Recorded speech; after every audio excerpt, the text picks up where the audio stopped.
All right, so I'll go through the list in the order that they actually come through. So there may be a bit of jumping backwards and forwards. But the first question was around when will we receive the program for day one? So if you look on the Summer Games website right now under athletics, you'll see a draft overview of the schedule. So you'll see a basic run sheet of what events and how they're going to be run on each day. Please note this is subject to change. I do actually think there'll be one or two changes made, but the final schedule you should have received it by 25th of November, all being well. Okay, so 4 or 5 days. And a question just come through, Brandon, yet. So it is very general. You are going to get a detailed rundown of basically what day one will be. You'll get on the 25th. So we've put that up there now, just more for your planning. So you know what events are going to be happening and roughly what session and things like that right now. But we understand, you do need a bit more of a detailed plan. Just like normal, you will get a full day one. Stacey's working hard at the minute. Issue we've got is we are getting people pulling out and getting added in and moving on the daily. So we had 11 changes this morning for the full games. So not just athletics. So again, hence why big disclaimer at the top of the schedule will be subject to change. So right now, when we start talking about finals and heats and stuff, we can only talk about where we are right now. Things might change. But we're hoping to have it a bit more concrete by the 25th. How will the program be released? Will it be website, hard copies, etc.? So this was a really good question. This comes from a handful of people. It'll be my last one as a single. That came from a handful of people.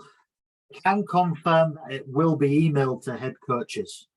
So the program's going to be emailed to head coaches, club managers the night before.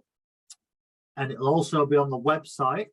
There will be one hard copy at the venue plastered on a wall or a whiteboard that wherever we decide to do that at the venue. All right, so just to repeat that, and this isn't just for athletics, this is for all sports.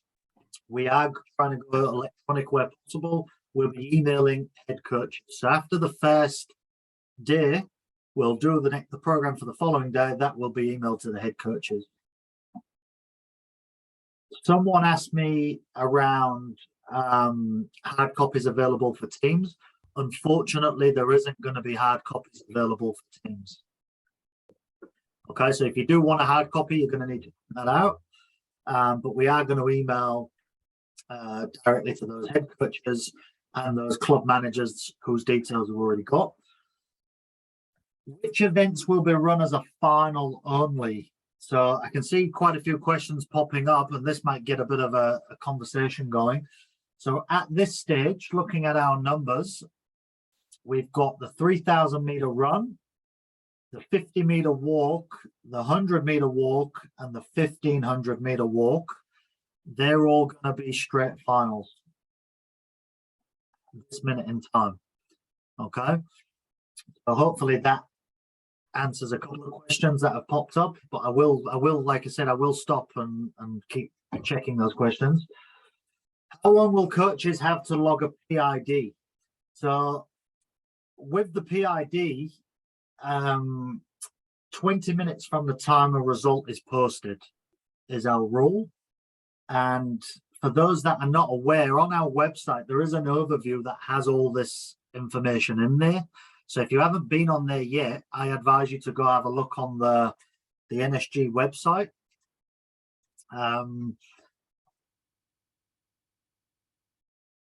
Will results be posted after each race or after each event? This was a really good question, links nicely to what I just said.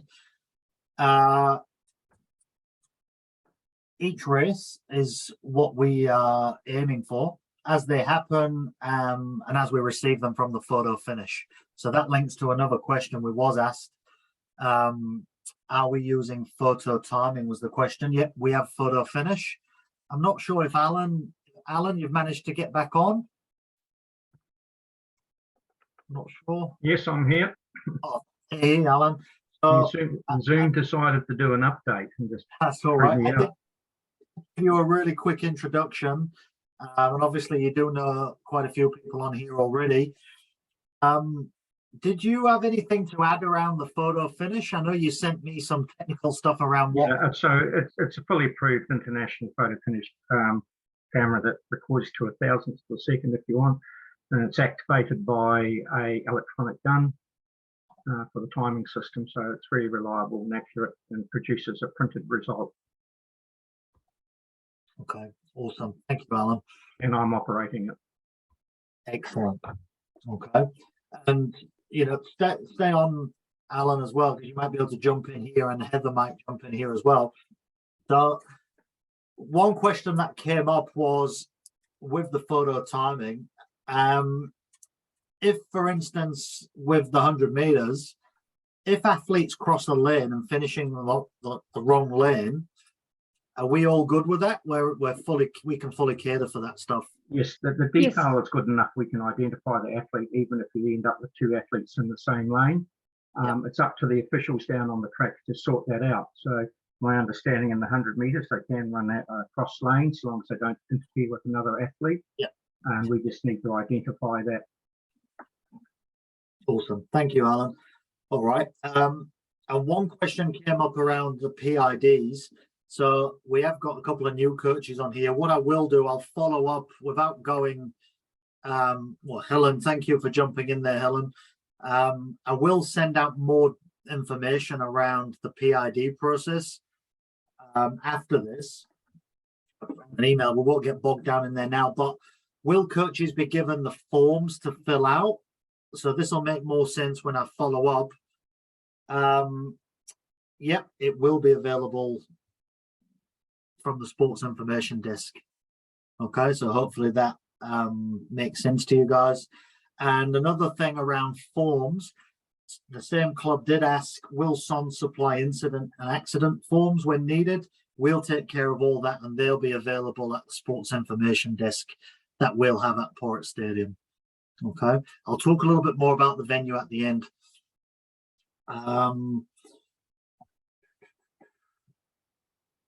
many athletes are entered? So right now, I'm not going to disclose where we're at because it's changed every day.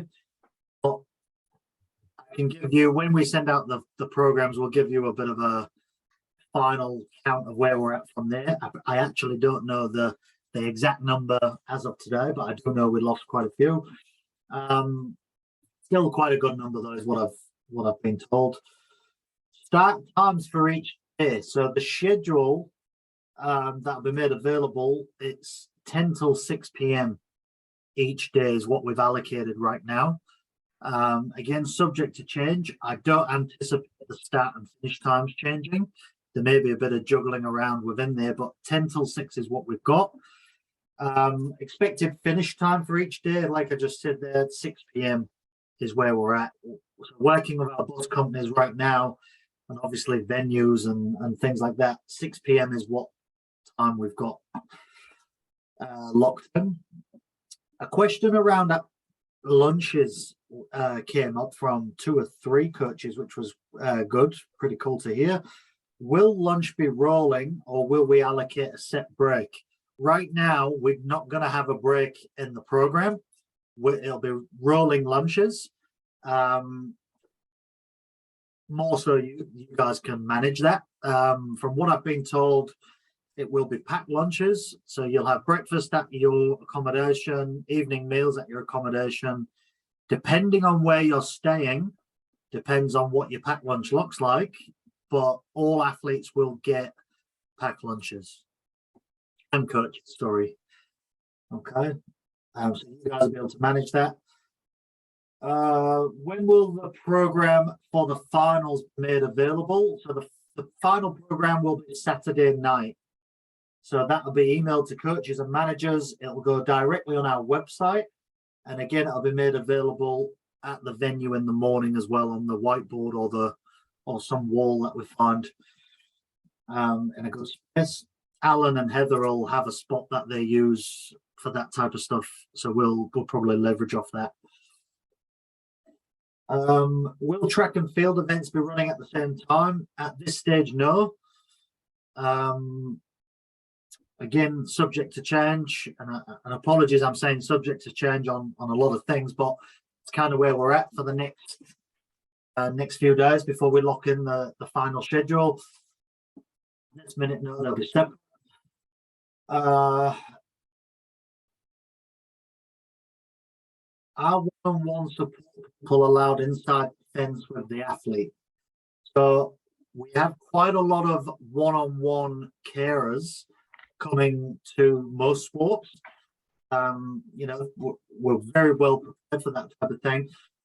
One-on-one support will be allowed to assist to the marshalling area only. Okay. So hopefully that makes sense to you guys. That'll be, you know, be crystal clear around where you can and can't go. Very hard to talk to now without having a video of the venue or anything, but we'll make that really clear at the beginning of the day where marshalling is, where coaches will be dropping athletes off and all that type of stuff. Will awards be done at the same time as the event or afterwards? So this is something we have thought about, but all the awards are going to be done on the Sunday afternoon. Okay. So the program is actually Saturday and Sunday.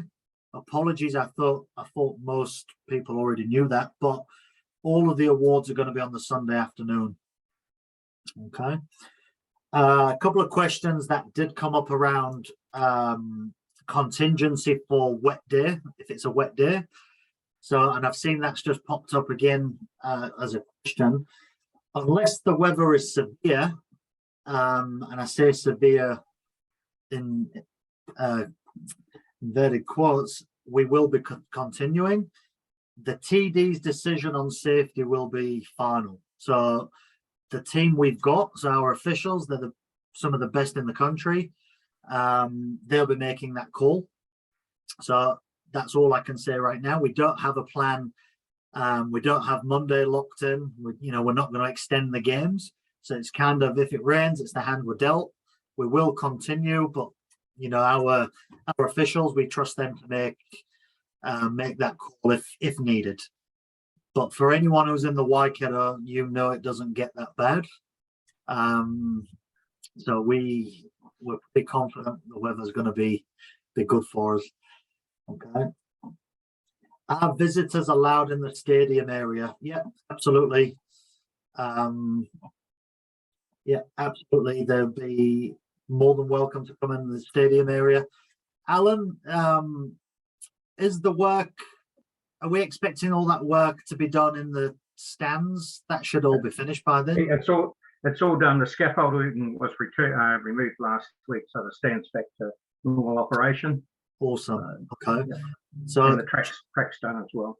Perfect. So that's a good little segue just to give you a quick update on the track. So we did have a bit of a dilemma that Port Stadium track was going to be uplifted and refurbished and new track laid. The council worked with us pretty closely and decided to get this event done. They agreed to patch the track where it needed patching. There's over 100 meters. I found out today they've patched over 100 meters in total of the track. Square meters. Is that what it was? Yeah, 100 square meters. 100 square meters. Okay, so that was the email I got today. So that work is now done. They've got a couple of, it's also been sprayed once and they're going to spray it again before we access the track. But yeah, all the work is completed. So a lot of the work that's been done, we're actually going to be the first to kind of use it. They are going to carry on doing bigger renovations moving forward. But as of now, we're pretty confident, there's going to be no more works taking place until after our event. I know some of you reached out to me privately when you heard the track was getting done, and there was a few concerns, and a few coaches have actually been to the track. But just to put your mind at ease, yep, we're all good, and visitors are allowed in the stadium. So thanks for clarifying the seating, Alan. So there is, for those that haven't been to Port, there is a grandstand that can be used, and yeah, there's lots of nice areas for clubs to park themselves. Just going to jump into the next set of questions, and then I'll take a bit of a break and I'll look at the chat, and then we'll go from there. So this was a bit of a sporty one. Are the set lines for the 100 meters and 200 meter sprints going to be coned off? If you're going to do so, make the decision now so it can be practiced. No, we're not cutting anything off. Again, this may change. I doubt that will be something we change. So we did talk to quite a few of you guys before we put some of this planning together, and yeah, we decided we're not gonna use the cones. 100 and 200. A couple of coaches mentioned around their athletes that struggle to hear, and there's actually one or two that are nearly deaf. They might struggle to hear the gun. Can we have someone stand in the lane behind her and the athlete and tap them on the shoulder as the gun goes off? So short answer, absolutely. Very similar to what we do in swimming. We have a tapper.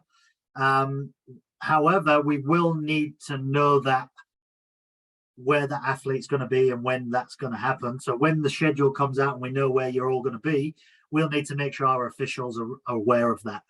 Okay, just for any confusion. Alan, there was a question that came through around the starting of our events. Could you just clarify the starting around with the speakers and stuff for us? Yeah, so it's an electronic gun that imitates a gun sound, and there is a speaker placed in behind the athletes.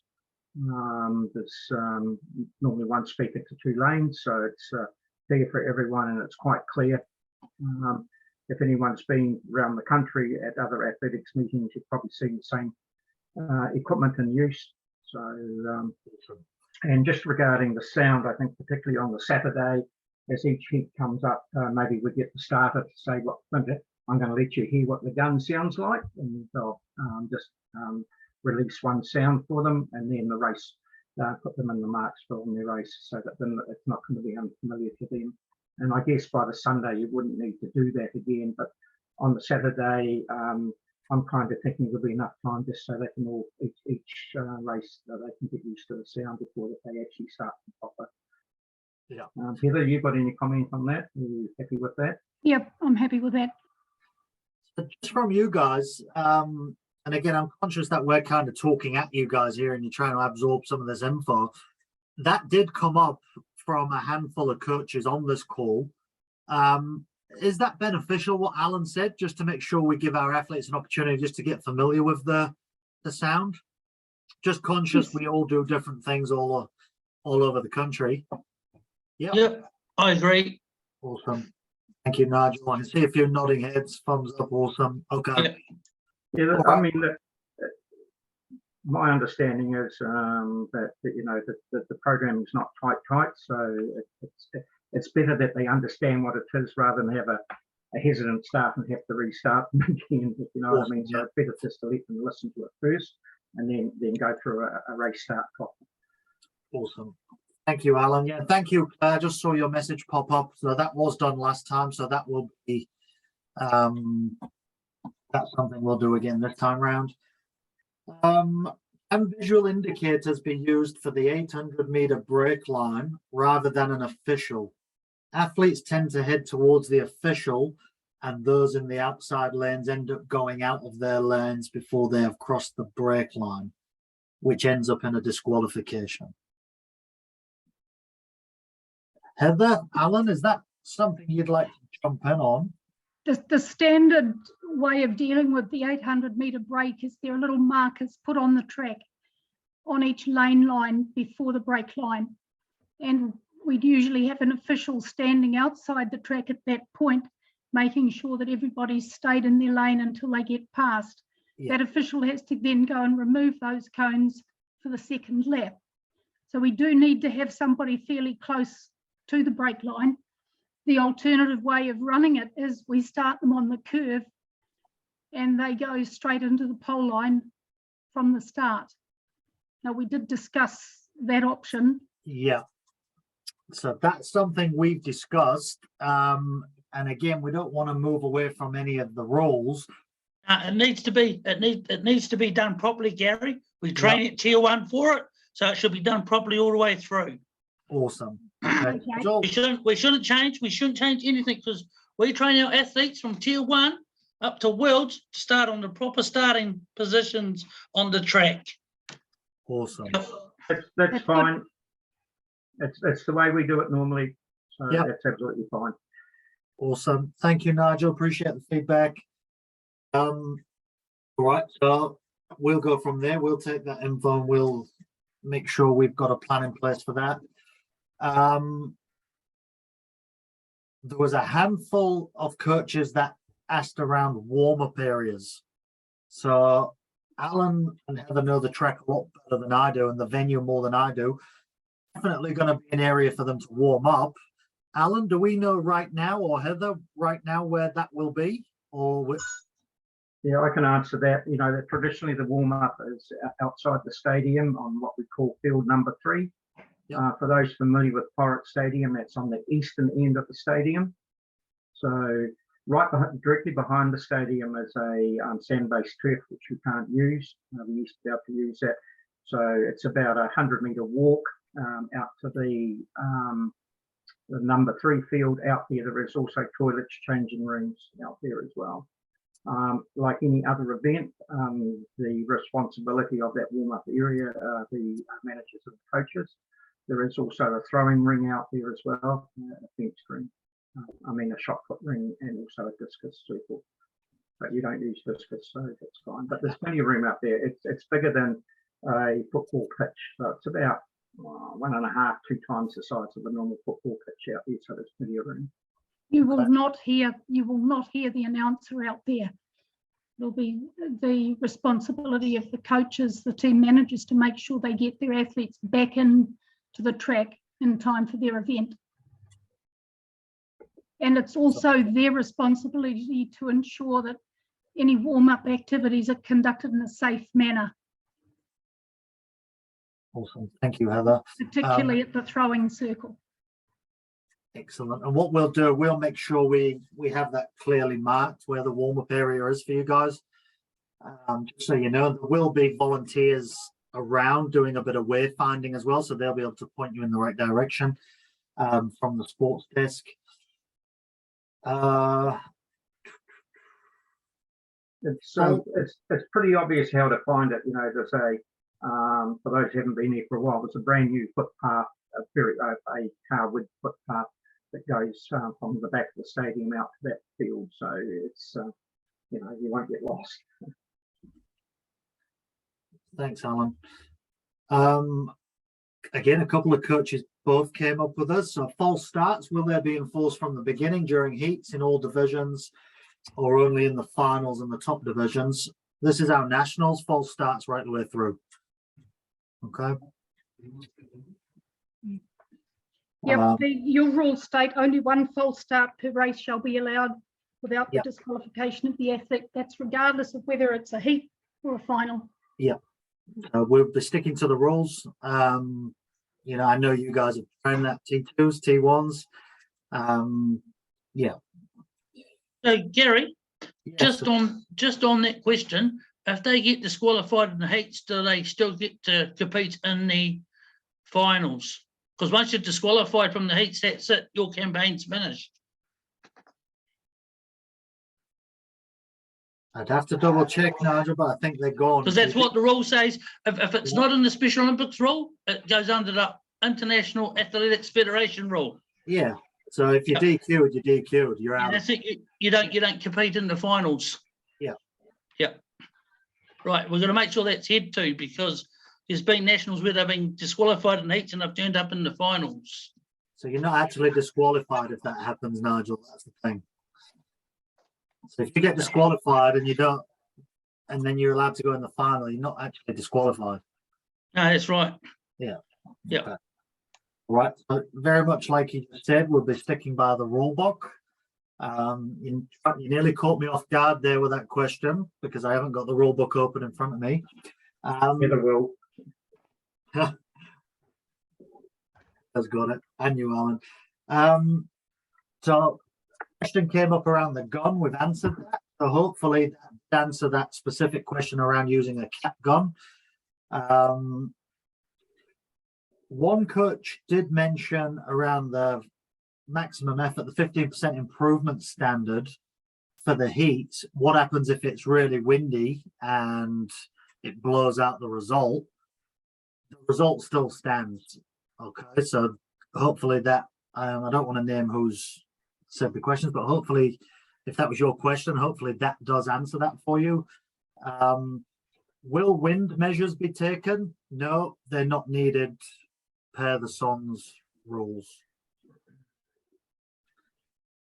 There's been a couple of questions around the program of events. I'm not going to go into it now.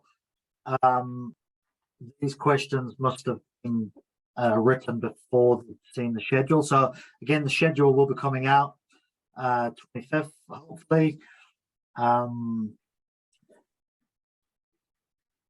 Will it be possible, if it's because we're a Saturday and the Sunday, for my athletes and myself to go to Port on the Friday to do a light training session and get familiar with the layout of the track? So Alan and Heather, I'm not sure if there's anything on the track that day, but one thing I'd say from a SONS perspective, we haven't put this in our transport plan.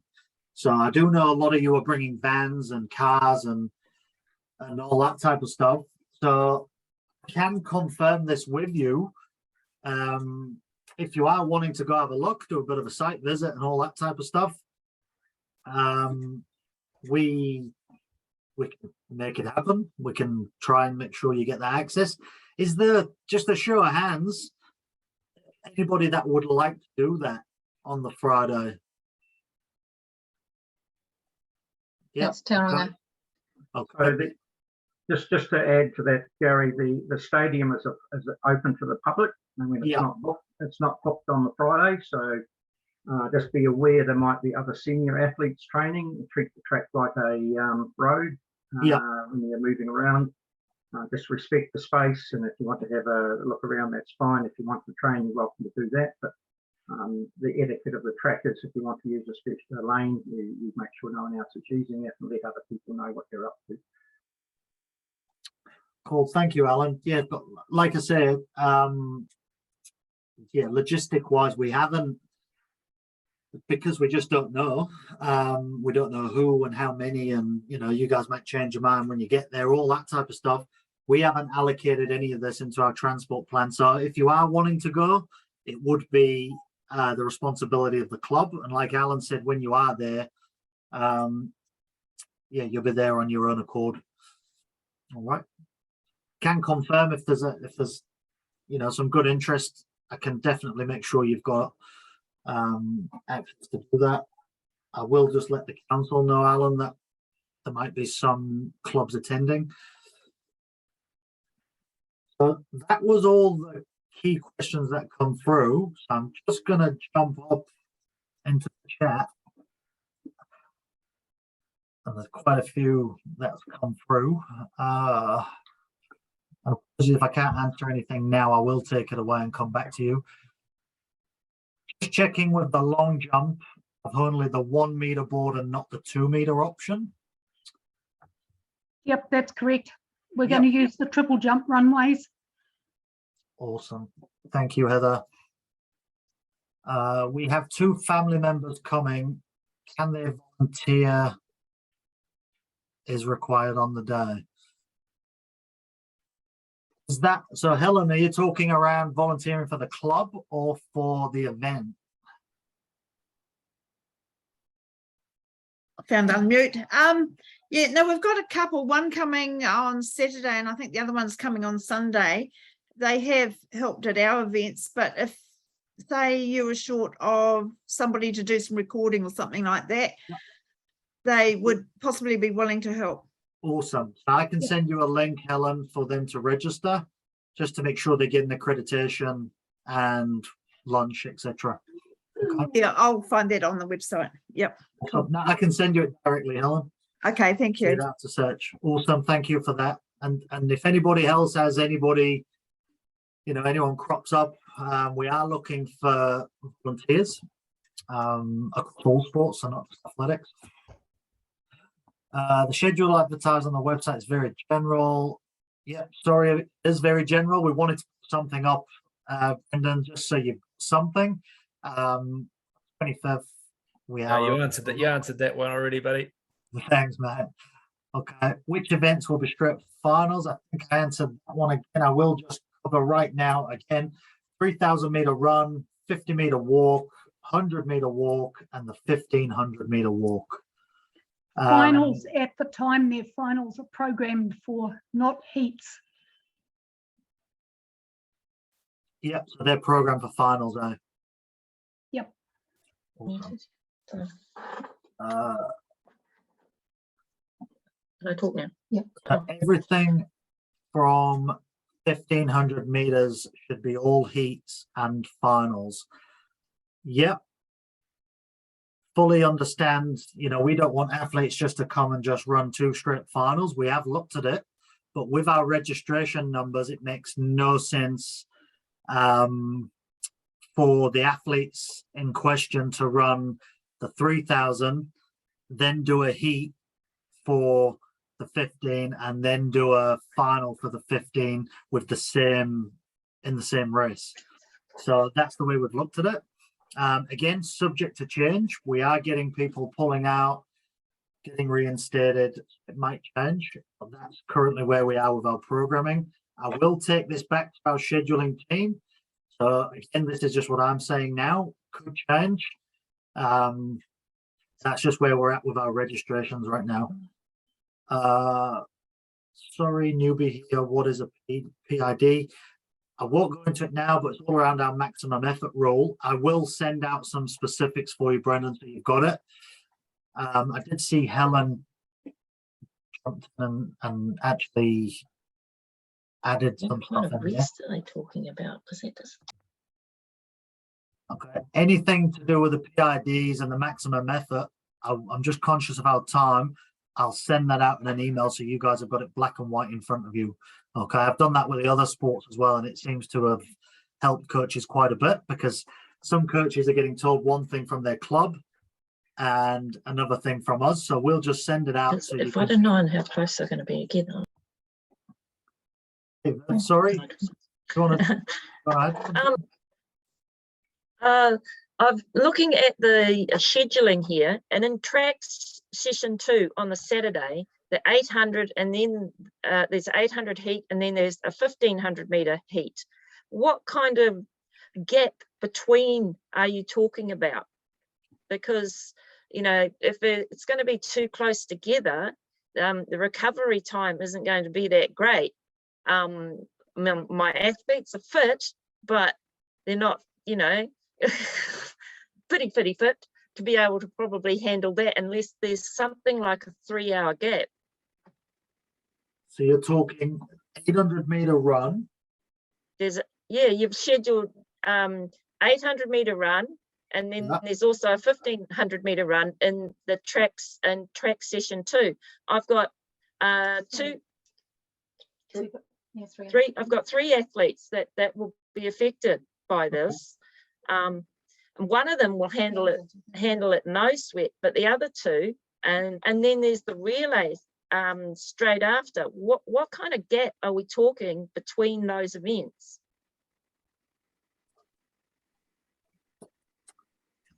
At this stage, I won't be able to give you time for the gap, but we'll take it offline, have a bit of a chat around it, and then see where we can land. That's really good info.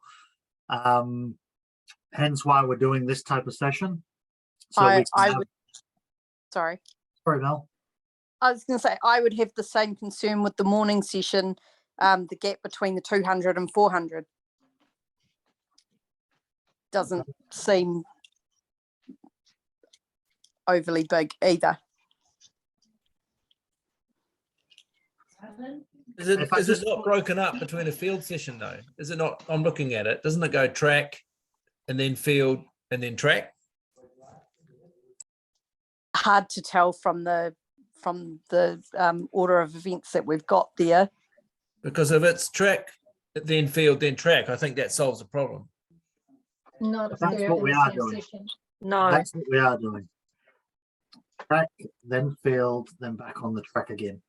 You'll find Yeah, at the but- last national games, the 200 meters and the 400 meters were within 2 events.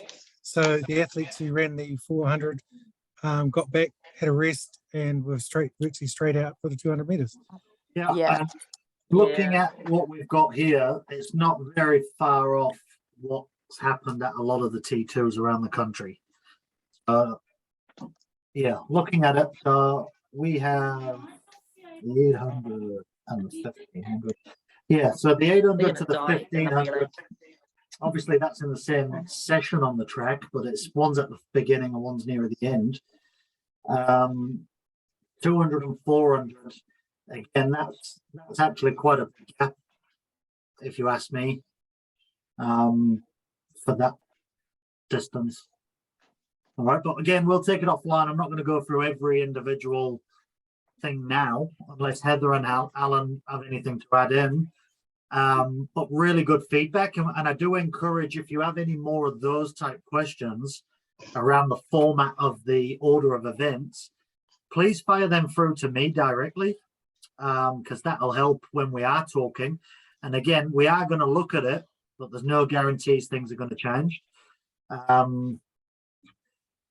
But again, we'll make sure we confirm all that before the 25th. We note that the 5,000 meters is not on the program. There was no entries, Helen, for that. Not enough entries. Yeah. So I was quite surprised. I actually, then looking at the T2s and T1s, you could kind of see it wasn't going to be a viable. A couple of coaches did inquire, but never went through with it. I promised Ryan I would ask. Yeah, awesome. What are the options for hearing impaired athletes and the electronic gun? Yep, but you can have a tapper as long as we know, well in advance, so our officials know and they don't just think there's a random person on the track. What is the process will be around enforcing the maximum effort? I've got a question later on that's better worded, Okay. so just ignore that one. Thank you, Nigel, for your feedback around the PID. I'll pass that back to the team. If the 5K is not in the program, can we You allocate? there, Gary? Oh, you there, Gary? It's always been 30 minutes. It's the same time as the protest rule, 30 minutes for Thank you, PIDs. Don't change it. You shouldn't change things. It's always been, you have 30 minutes from the time the results are posted to lodge a PID, and 30 minutes from the time it's for a protest is 30 minutes. Keeps it all clean and straight then. If you start changing things around, you get coaches confused. Then they're rushing around trying to get PIDs in. You need that extra 10 minutes, believe me. Thank you, Nigel. You promised me you're not going to put any protests in. You're going to be nice to me. Oh, well, we'll see on the day. Can't go back on the promise. All right. Gary, it's Dean here. I put the question in about the 5K not being on the program. I was mistaken. Our athletes are in the 1500 and the Awesome. 3K. So we can Thank all you, that. Dean. I was just going to mention athletes should have been allocated now, but that's good that you're aware of that. Heavy rain on day one on one of the competition days. Yeah. So again, final decision will sit with Heather. Safety, all that type of stuff. We're going with the officials' decision. No contingency at this stage, as mentioned. The final schedule. Know that we won't be having printed hard copies. There will be one available, and they'll all be emailed out the night before, so you'll have time to download, print, all that sort of stuff. There was a couple of questions that came through around from a different sport around using data and things like that. If you download it at your accommodation on the Wi-Fi on that evening, you won't need it Wi-Fi to download it at the venue. Okay, so hopefully we're trying to make this a lot easier rather than paperwork everywhere. We are one of the final Special Olympics programs to move to this type. So all their worlds and nationals, this is where it's all moving now. So I know it's a bit of a mindset shift for some of us, me included. I still like the idea of having some hard copies here and there. No, I've been told there'll be no printed copies.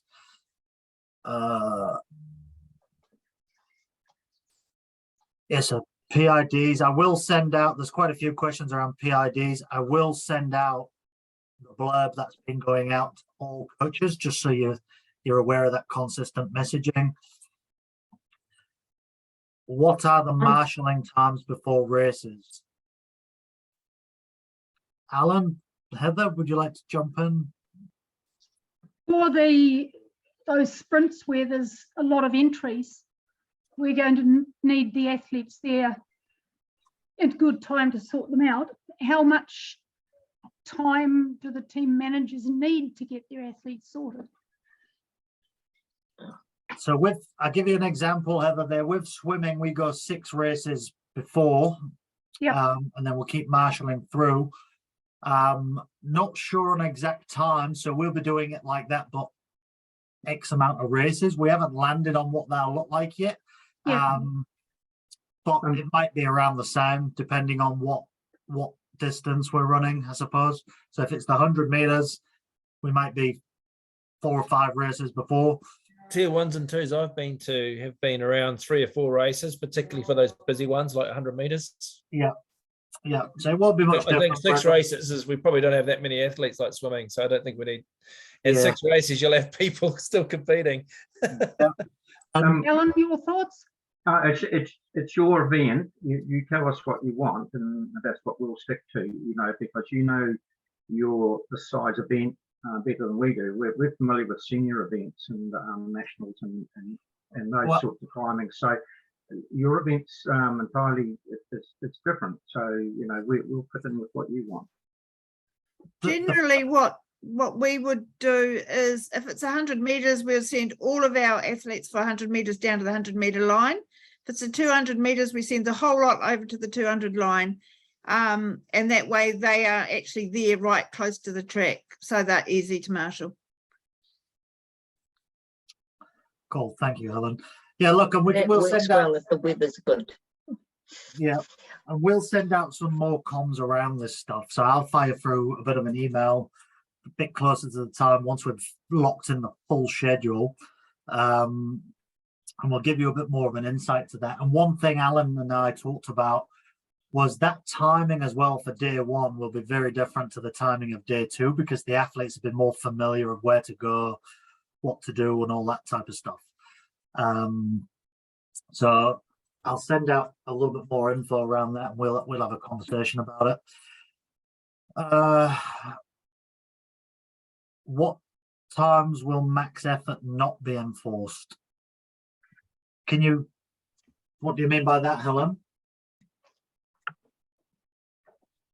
Yeah, so there's times, we've got that other question about the wind when you're throwing.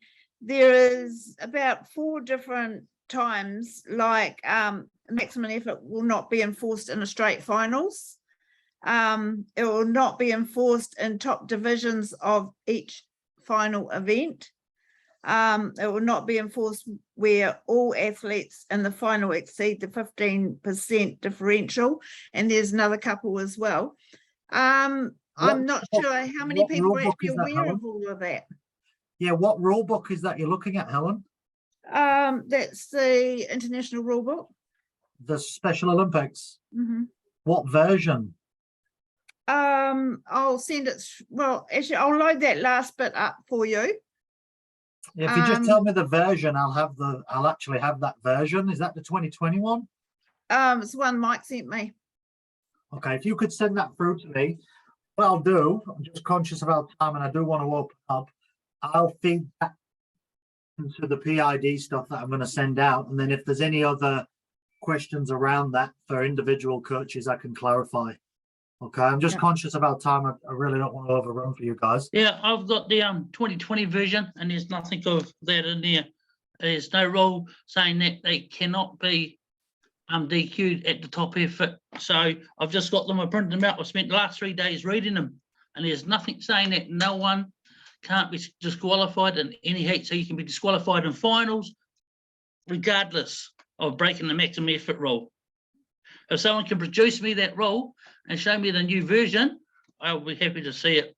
Yeah, Yep. I'll circulate that. Ellen, if you send me that through, I'll do my thing there, and I'll just make sure all you guys know exactly where Yeah. we stand and how the competition's gonna manage that stuff. Okay. But thank you for bringing that up. Thank you, Nigel. If wind is not taken into account for throwing events in the rules, is it possible to arrange to throw into the wind rather than with it? Would hate to see athletes DQ'd to maximum effort because it's windy. Okay, so this is why we have the PID protest. So if you believe your athletes, for whatever reason, are going to exceed their personal best by 15% or more, if it could be the wind or they're having a really good day, they've had, they're feeling good, or they just didn't perform that well yesterday, but today they've woke up and they're a different athlete. Okay, that's what the PID process is. So again, hopefully I will clarify that a little bit better on my email rather than going through it all now. That's what the process is. You will complete a PID form and that would change, basically give you a different result, allowing the athlete to exceed your original result that was specified. Okay. Again, I will send that through and I'll get that through to you guys by tomorrow, just so you've got some time to come back to me as well for any further questions. So, and again, a few of you have agreed with that as well. So hopefully clarifying what the PID process is used for, will allow you to not have that worry no more. For the mini javelin, the javelin runways are at the western end of the track. There is no provision for a runway throw from the other end unless you do it on grass. Hey, you just note, guys, that the wind may blow one direction one day and Yep. it'll be completely the different direction the next day. So when you put your PIDs and things in, you just got to be aware that you're actually putting it in for the direction that you've thrown on day one. If I can just add to it as well, Forage Stadium's in an actual amphitheatre, so it's not affected like Wellington is, or down in Christchurch where it's really open, or up in Auckland like North Shore Bays. It's in an actual amphitheatre, and even if the wind's blowing really strong, at ground level you don't get a big, you don't cop full force of it. And I hope I haven't got the the inviting the wind to arrive and prove me wrong, but generally the stadium's pretty good around wind. Thanks, Alan and Heather. So just I am very concerned about these order of events. Had I known that in track session 2 you were going to put the 800 run heat and the 1500 run heat and then have the relay, I would have suggested to 2 of my athletes that they change their events. like I said, we won't go through it now, but we'll take it offline and have a conversation. I've made a note of yours and I think it was Mel's. I think comment even here. no way even if you cut it differently, if you say you move it around, so you got your 400 and your 800 in the same track session, you still got the same problem, right? So yeah. Any What of would you the also, sorry, any of the 1500 meter runners doing the 4x1 relays? Yes, Right. all of them. Right. So we can't put the relays on before the 1500 to space it out more. Okay. issue Maybe we've got there, maybe the relay can go into track session 1. so Yeah. the issue we've got when we do jiggle things around, it's not gonna work for everybody. So if we make that change based on what you're saying with your athletes, that might then obviously have the same impact on others. but we will take it away. And you're happy for me to come back to you if I need to for a chat? Yep. Okay. All right. I don't think we're going to sort I don't know that how right that now. would But sorry, Viv. So that's Stephanie, I'm Viv over here. Yeah.